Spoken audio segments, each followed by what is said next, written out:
നിറവിലേക്ക് സ്വാഗതം. യേശുവിനോടുള്ള സ്നേഹം നിമിത്തം ഈ ലോകത്തിൽ ഏറ്റവും ദരിദ്രനായി കഴിയാൻ ആഗ്രഹിച്ചവർക്ക് സ്വർഗത്തിൽ 1-ാം സ്ഥാനം ലഭിക്കും. അവനായിരിക്കും അവിടെ ഏറ്റവും കുലീനനും സർവോപരി സമ്പന്നനും. വിശുദ്ധ ഏലിയാസിന്റെ വാക്കുകൾ ശ്രവിച്ചുകൊണ്ട് നമുക്ക് നിറവാരംഭിക്കാം. ബീന ആലപിക്കുന്ന ഗാനമാണ് ആദ്യം.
തെറ്റുകൾ അംഗീകരിക്കാനുള്ള മനസ്സുണ്ടോ? ഈ വിഷയമാണ് തോട്ട്സ് ഫോർ ലൈഫിൽ ഇന്ന് ചർച്ച ചെയ്യുന്നത്.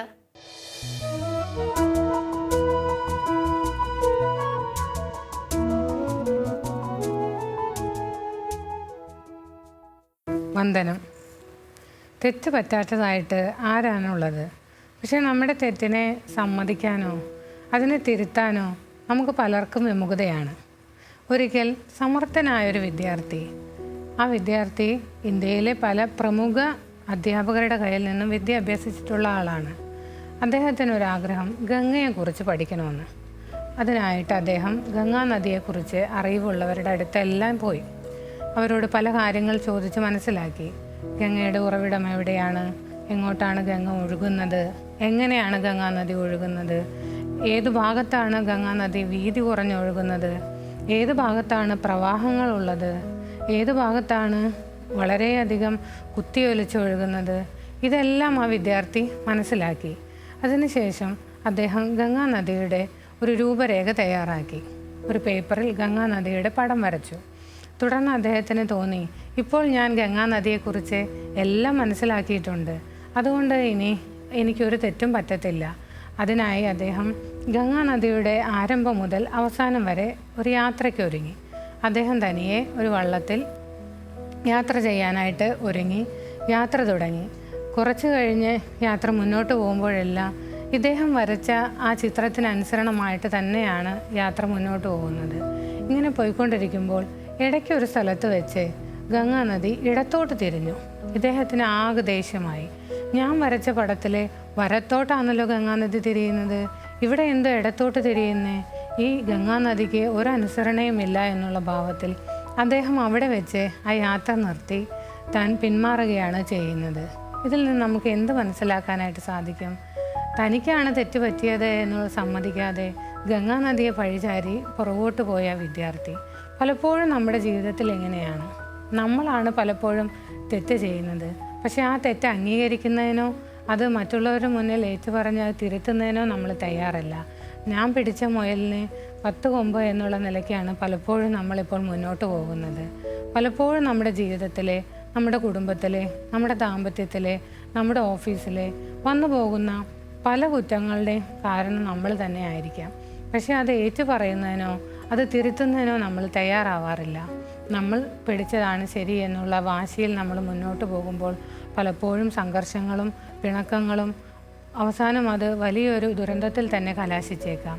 ഇങ്ങനെയാണ് നമ്മളുടെ ജീവിതം മുന്നോട്ട് പോകുന്നതെങ്കിൽ ഒരിക്കലും നമുക്കൊരു വളർച്ച ഉണ്ടാകത്തില്ല, നമ്മുടെ ജീവിതത്തിനൊരു പുരോഗതിയും ഉണ്ടാകത്തില്ല.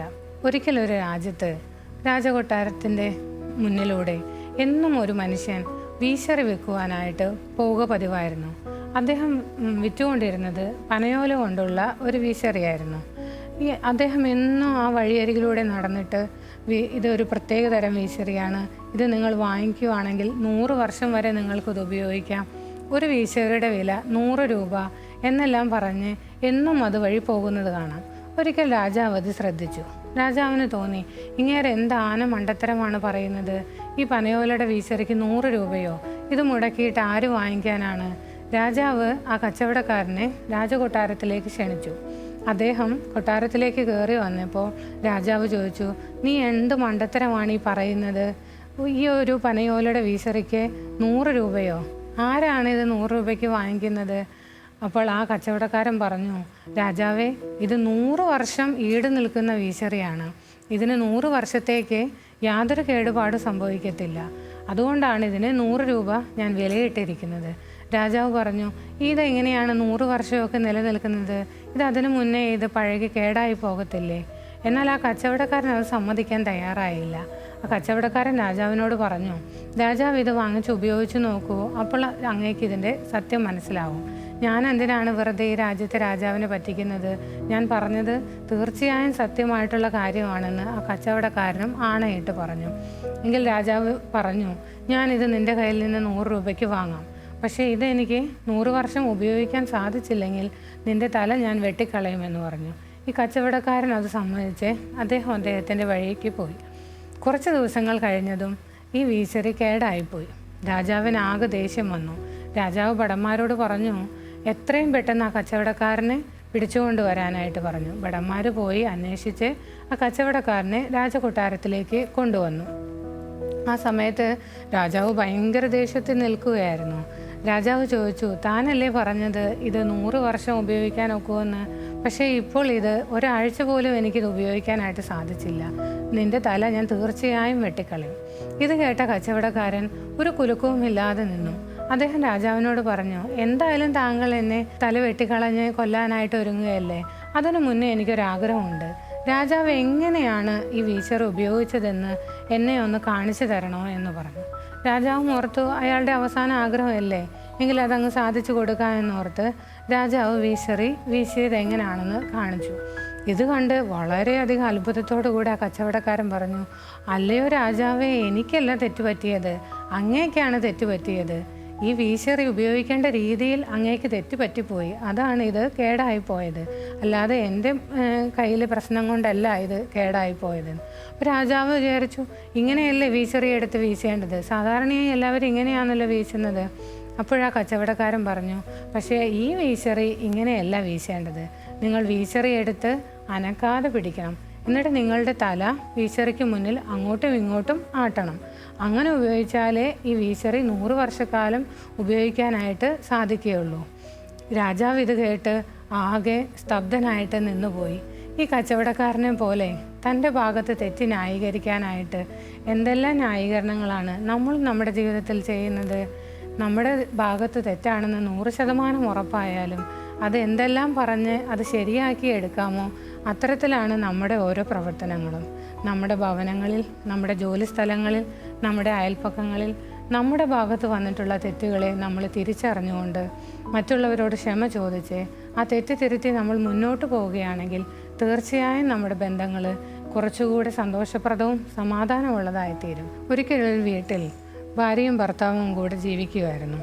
ഈ ഭർത്താവാണെങ്കിൽ പൂമുഖത്തിരുന്ന് പത്രം വായിക്കുക. ഭർത്താവ് അവിടെ നിന്ന് അടുക്കളയിലുള്ള ഭാര്യയോട് വിളിച്ചു പറയുകയാണ്, നീ എനിക്കൊരു ഗ്ലാസ് വെള്ളം കൊണ്ട് തരണമെന്ന്. അപ്പോൾ ഭാര്യ അടുക്കളയിൽ നിന്ന് തിരിച്ചു പറയുന്നുണ്ട്, ഞാനിവിടെ അടുപ്പത്ത് കൈ വിടാതെ ഇളക്കിക്കൊണ്ടിരിക്കുകയാണ്, ഒരു 5 മിനിറ്റ് കഴിയുമ്പോൾ ഞാൻ കൊണ്ടുതരാം എന്ന് പറയുന്നു. എന്നാൽ ഈ ഭർത്താവ് ഇത് കേൾക്കുന്നില്ല. കുറച്ച് സമയം കഴിഞ്ഞ് ഈ ഭർത്താവ് വീണ്ടും പറയുകയാണ്, എനിക്ക് ഇച്ചിരി വെള്ളം കൊണ്ട് തരാനല്ലേ പറഞ്ഞേ എന്ന് പറഞ്ഞു. അപ്പോഴും ഈ ഭാര്യ പറഞ്ഞു, ഞാൻ ഇപ്പോൾ കൊണ്ടുതരാം, ഒന്ന് വെയിറ്റ് ചെയ്യുമോ എന്ന് പറയുന്നു. മൂന്നാമത് ഈ ഭർത്താവിന് വളരെയധികം അരിശമുണ്ടായി. അദ്ദേഹം പറഞ്ഞു, ഞാൻ ഇത്ര സമയം വിളിച്ചിട്ടും നിനക്കൊരു ഗ്ലാസ് വെള്ളം കൊണ്ട് തരാൻ പോലും പറ്റുന്നില്ലേ എന്നോർത്ത് ഈ ഭാര്യയുടെ അടുത്തേക്ക് വരികയാണ്. അപ്പോഴും ഈ ഭാര്യ പറഞ്ഞു, ഓരോ വട്ടവും ഞാൻ മറുപടി തന്നല്ലോ, എന്നിട്ട് അങ്ങ് കേട്ടില്ലയോ? അപ്പോഴാണ് അദ്ദേഹം ശ്രദ്ധിച്ചത്, തൻ്റെ ചെവിയുടെ കേൾവി ശക്തിക്ക് എന്തോ തകരാറ് സംഭവിച്ചിട്ടുണ്ട്. അകലെ നിന്ന് പറയുന്ന കാര്യങ്ങൾ അയാൾക്ക് കേൾക്കാനായിട്ട് സാധിക്കുന്നില്ല. പക്ഷേ അദ്ദേഹം ആദ്യമേ തന്നെ രോക്ഷത്തിലായിട്ട് ഭാര്യയുടെ അടുത്ത് വന്ന് ഒത്തിരി ദേഷ്യപ്പെട്ടു. അത് അവർ തമ്മിൽ പിണക്കത്തിനും ഇടയാക്കി. പലപ്പോഴും നമ്മുടെ ഇടയിലെ പ്രശ്നങ്ങൾ എങ്ങനെയാണ്, നമ്മുടെ തെറ്റ് തിരിച്ചറിയാതെ, നമ്മുടെ കുറവ് തിരിച്ചറിയാതെ നമ്മൾ മുന്നോട്ട് പോകുന്നതാണ് നമ്മുടെ ജീവിതത്തിൽ വന്നു ഭവിക്കുന്ന പല പ്രശ്നങ്ങളുടെയും കാരണമെന്ന് നമ്മൾ മനസ്സിലാക്കേണ്ടിയിരിക്കുന്നു. മറ്റുള്ളവരുടെ കുറവ് കൊണ്ടാണ്, മറ്റുള്ളവരുടെ ഭാഗത്താണ് തെറ്റ് എന്ന് നമ്മൾ കടുംപിടുത്തം പിടിക്കുമ്പോഴാണ് നമ്മുടെ പ്രശ്നങ്ങൾക്ക് ഒരു അറുതി ഇല്ലാതെ ഇരിക്കുന്നത്. അത്തരത്തിൽ നമ്മൾ വാശി പിടിച്ച് നിർബന്ധപൂർവ്വം മുന്നോട്ട് പോകാതെ, നമ്മുടെ തെറ്റുകളെ നമ്മൾ മറ്റുള്ളവരുടെ മേൽ പഴിചാരാതെ, നമ്മുടെ കുറവുകളെ തിരുത്തി സ്നേഹത്തിൽ, സന്തോഷത്തിൽ മുന്നോട്ട് പോകാനായിട്ട്, നമ്മുടെ ബന്ധങ്ങളിൽ കുറച്ചുകൂടെ ദൃഢതയുണ്ടാകുവാനായിട്ട് സർവേശ്വരൻ എല്ലാവരെയും സഹായിക്കട്ടെ. നന്ദി.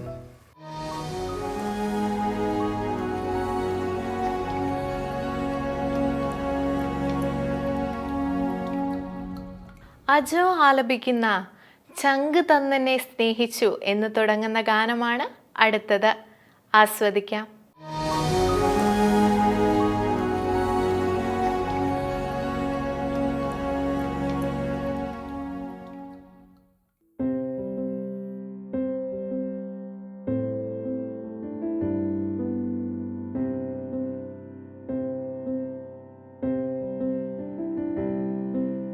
ചങ്കു തന്നെന്നെ സ്നേഹിച്ചവനെ, അങ്ങേയ്ക്കായി ഞാൻ ദാഹിച്ചിടുന്നു.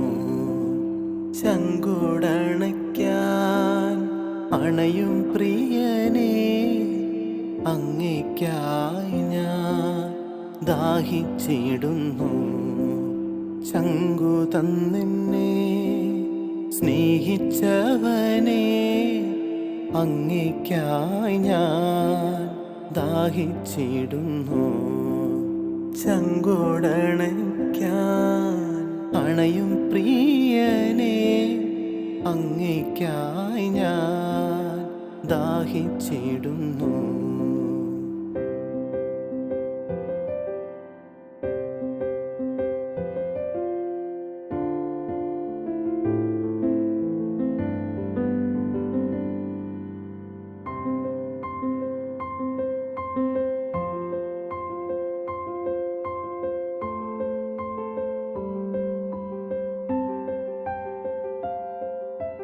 ലോലമാകുമീ തിരുവോസ്തിയിൽ സ്നേഹം തുടിക്കും അങ്ങേ ഹൃദയം കാണുന്നിന്നിതാ വിശ്വാസത്താൽ ഞാൻ. ദിവ്യകാരുണ്യ സ്നേഹമേ, സ്നേഹസാഗരമാം യേശുവേ, ഞാനൊരു തുള്ളിയായി നിന്നിൽ അലിയട്ടെ. സ്നേഹസാഗരമാം യേശുവേ, ഞാനൊരു തുള്ളിയായി നിന്നിൽ അലിയട്ടെ.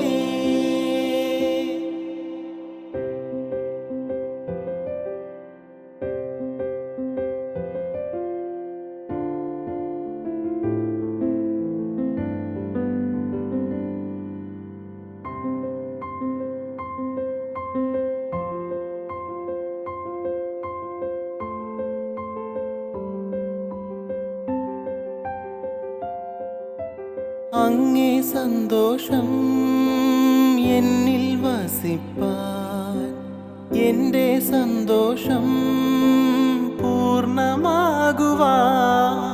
നിൻ സ്നേഹത്തിൽ ഞാൻ നിലനിൽക്കുവാൻ സ്നേഹിക്കാൻ കൽപ്പന നൽകി നീ. സ്നേഹസാഗരമാം യേശുവേ, ഞാനൊരു തുള്ളിയായി നിന്നിൽ അലിയട്ടെ. സ്നേഹസാഗരമാം യേശുവേ, ഞാനൊരു തുള്ളിയായി നിന്നിൽ അലിയട്ടെ. ചങ്കു തന്നെന്നെ സ്നേഹിച്ചവനെ, അങ്ങേയ്ക്കായി ഞാൻ ദാഹിച്ചിടുന്നു. ചങ്കോടണയ്ക്കാൻ അണയും പ്രിയനെ, അങ്ങേയ്ക്കായി ഞാൻ ദാഹിച്ചിടുന്നു. ചങ്കു തന്നെന്നെ സ്നേഹിച്ചവനെ, അങ്ങേയ്ക്കായി ഞാൻ ദാഹിച്ചിടുന്നു. ചങ്കോടണയ്ക്കാൻ അണയും പ്രിയനെ, അങ്ങേയ്ക്കായി ഞാൻ ദാഹിച്ചിടുന്നു.